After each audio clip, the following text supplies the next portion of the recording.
Hi, it's Eva Cartman, and you're listening to the Dream Big Podcast Show, the place to go to learn, laugh, and grow. I came across a quote the other day that I really loved. It's by the legendary speaker Zig Ziglar, who so brilliantly said, "You don't have to be great to start, but you have to start to be great." I had a big dreamer write in a question about getting started on her podcast, and as you'll see, this quote is the best advice I can give her right now. This is episode 98 of the Dream Big Podcast, and it's time to dream big.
I love when our big dreamers write to me with questions that they would like to get my advice on.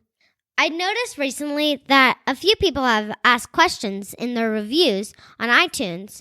While I love getting reviews, please do keep them coming. The issue is that often I have follow-up questions about their situation, and because I can't contact the reviewer through iTunes, there's no way for me to get the information I need to give a complete answer.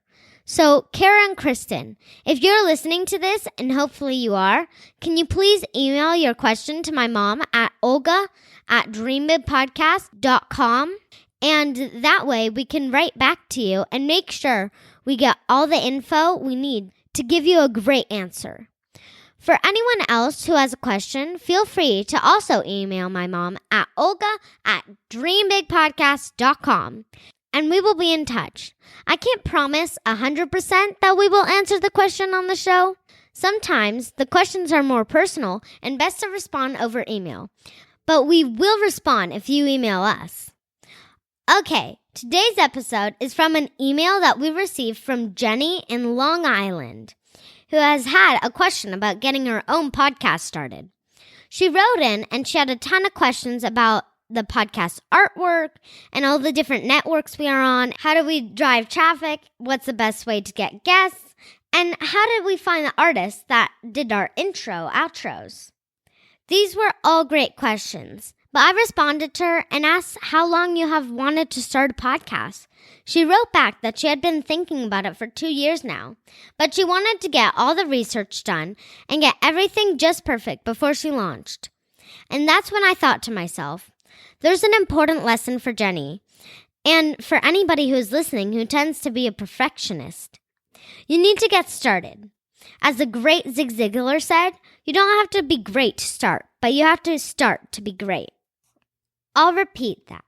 You don't have to be great to start, but you have to start to be great. My advice to Jenny was to talk to her parents about getting an affordable microphone. The one we started with was only $20 on Amazon. And even now, the microphone we use is $80. That is one of the greatest things about starting a podcast. You don't need much to start.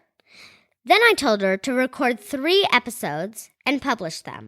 Put them out in the universe and make a plan to release a new episode once a week or once a month on a consistent schedule for the next 6 months. And guess what? All the little things that she was worrying about, you can figure out on the way. You don't have to launch with fancy artwork or professional intro-outro. You need to get started. I'm not saying that you should not do any research at all and that you should just start something without any preparation. Of course you should. But if you are trying to get everything perfect, then you probably are never going to get started. Getting started is also important because you'll discover so many things along the journey that you can't plan before you get started. Maybe you'll decide that rather than doing interviews, you want to tell stories, or that you want to shift the topic of your podcast. You won't know that until you get started. You see how you feel and you get feedback from your audience.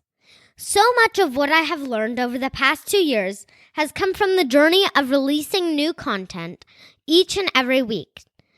Every episode, I feel myself improving. Every episode we hear from more big dreamers who have great ideas on how to improve the show. If you listen to my earliest episodes, you'll tell that I was nervous. I was not as good of a listener as I am now in the interviews. But that is okay. That's part of the learning process. This applies to whatever it is you want to do. Maybe you want to join a basketball league, but first you want to perfect your shot. Or you want to be in a school musical, but first you want to practice only in front of the family until you have the perfect voice. Or maybe you want to join a swimming team, but you feel that you need to be a super fast swimmer before you compete. Whatever it is that you want to do, just get started. Take the first step. Get out of your comfort zone. There is never going to be the perfect time to start. You'll learn so much along the way, but take the leap and start moving towards your dream. Zig Ziglar really did put it best when he said, "You don't have to be great to start, but you have to start to be great." Big Dreamers, did you enjoy this episode? If so, please tell your friends and family about the Dream Big Podcast and share this episode with them. Make sure to head on over to dreambigpodcast.com/98 for show notes. There, you'll also find a link to our limited time offer for a free customized Dream Big journal with your face and name, as well as a place to sign up for our newsletter, where you'll learn my top 10 tips on making and keeping great friends. Thank you so much for tuning in. This is Eva Cartman reminding you that you have unlimited potential. Your dreams are not optional, you need to make them essential. So take massive action. Turn those big dreams into reality. Live with passion, the way life is meant to be. See you in the next episode. Bye!